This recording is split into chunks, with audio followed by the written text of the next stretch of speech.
Well, my name's Mario Benassi, and by the time I was 14, I got my first orphaned wild fox.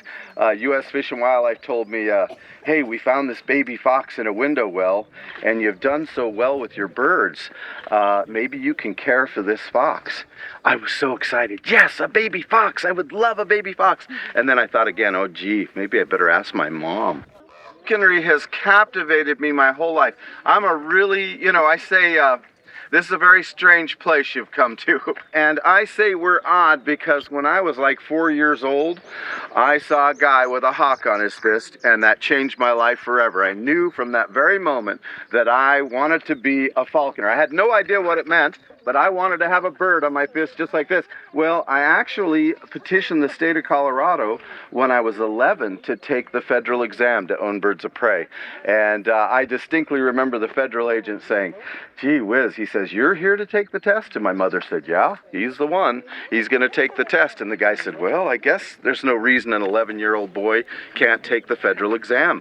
And so I took that exam, and by God, I passed with 5 points to spare. And so I have literally had a hawk sitting on my fist ever since I was 11, and I really feel naked. Now, you all know what this is, without a bird sitting on my fist, I mean. You all know what this species is, yes? This is the red-tailed hawk. This is your neighbor, no matter where you live. These guys are living in downtown LA. They're living in downtown New York. They're eating pigeons, rats, mice, all the animals that are attracted to us. And they are now, well, U.S. Fish and Wildlife said 15 years ago that house cats were going to start outnumbering squirrels and rabbits in urban areas. And in many places, there are more house cats than there are rabbits. And guess what the red tail says? Lovely, because house cats are quite delectable. That they didn't bother burying them. They just stacked people up like cordwood outside the villages, and this creature came out of the forest and consumed them. You look dapper today. Well, I couldn't find my right pants, so I didn't have to. I guess. Oh. Anyway. He wore his work dungarees. No. Did you tell people why I'm barefoot like the wolf? No. Well, you gotta explain that, otherwise okay, so this is the Addams family. Now, very interesting, the wolf was vilified in the 13th century. Watch yourself. Got the eyes on you. Was this. You know,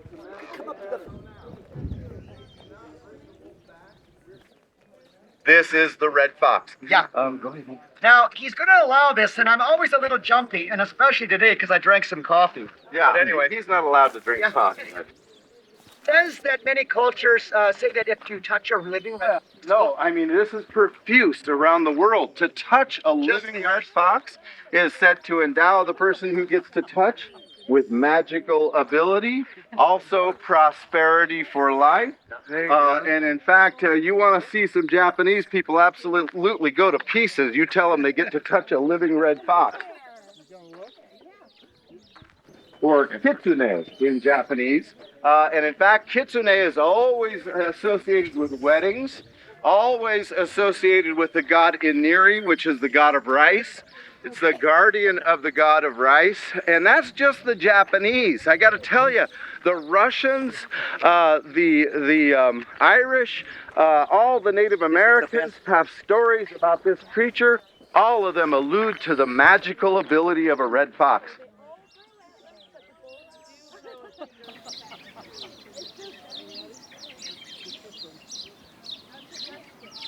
This is Bamf the Wolverine. Bamf and his brother Jasper, born here 10 years ago. This creature, 2,300 pounds of pressure per square inch in its jaws. Tasmanian devil are the only other animals, mammalian animals, that can bite down that hard.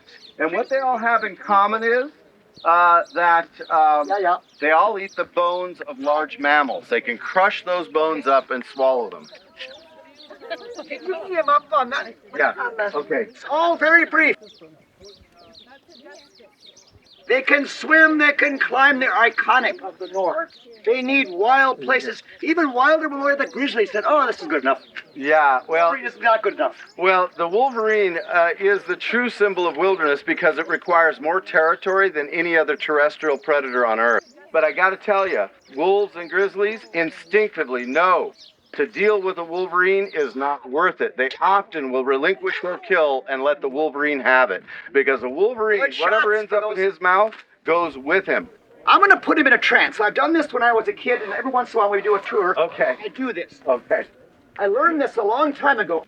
Yeah. Put him upside My down question is, and massage the gums, they go into a trance. yeah, what kind of boredom drew you to that conclusion?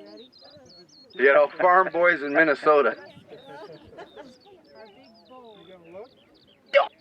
You're going to get to do this. This is a world exclusive. More people have Touch his won back. the Powerball lottery Yeah. that have touched a Touched a lot, yeah. The lady thinks I'm no going one after you know has ever touched the living wolverine. Just touch them. More, like I said, more Massage people the have won gums. the Is Powerball. saliva dripping out yet? Saliva drips out, then it has gone up to the next level. Gonna bite! All right. Come up here. We need this girl right here because you're right there. Hold on to the end of the string. Come with me now. This is my yogurt spoon, and we're going to try to get it to dive. Don't let it happen. Get it to go all the way to the bottom. Get the spoon down a little bit. Jig it. Gotta jig it. Gotta jig it. Don't let it happen. This is the smallest member of the falcon family in North America. We only have 6 falcons that live in North America, 6 species. This is the smallest. This is the one that you all are most likely to encounter in your yards, at your houses. I implore you, don't cut down the dead tree. A tree dead is far more valuable than a living tree in the environment. They become invaded with insects. The woodpeckers come and knock holes in them. And this is an obligate nester of the woodpecker hole. They absolutely have to have a woodpecker's hole to survive. And then don't use that Roundup on your lawn either, because now we're seeing that it is affecting biodiversity to such a great degree that kestrels are actually becoming very rare. Now you know that this is a falcon because they always have a black line under their eye. Their pupil is undiscernible. They always have a black eye as well. Think of Horus the falcon god, and then you'll always know what a falcon looks like with that black line, prominent black line under the eye. Now, she was wearing the chaperone, but when I say chaperone, you guys think of something entirely different, thanks to Shakespeare. He hijacked the name of this device. This is the hat that conceals the eye, the chaperone, which keeps your eyes from seeing what you don't need to know about. He actually said, we need to put a sort of chaperone like we use on the hawks and falcons so they don't see things we don't want them to see. Oh, good. And she just cast, and that is she spit up the undigestible portion of her meal from last night.